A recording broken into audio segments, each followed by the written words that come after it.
here we have a guy in Academia with the e05 error code, and the problem was that the water pump was not working well, so we had to replace it.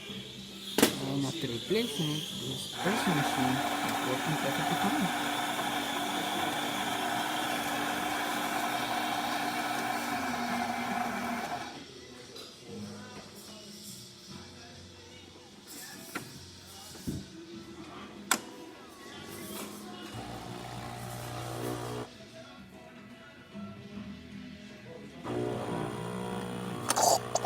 Confusion, and here comes the coffee.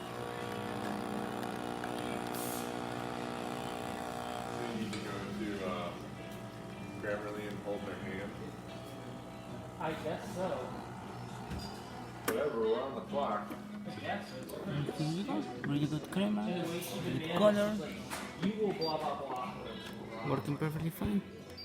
This machine has two water pumps, so now we're going to test the other one, which is controlled with this one. How I could have made it upstairs.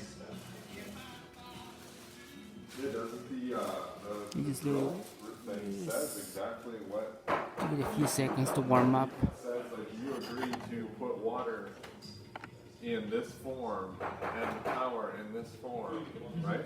And It all says that in the here's document, gonna be Oh, I don't know. Oh, you don't know? Did you look at it? Yeah, but I don't remember all the words it said. The diagram was like really, really bold. There should be, I don't know So- which one you sent, but there should be like a As you can see now, the other water pump that's okay over here is working, and it's throwing out hot water. Working good. Alright, thanks for watching and please subscribe.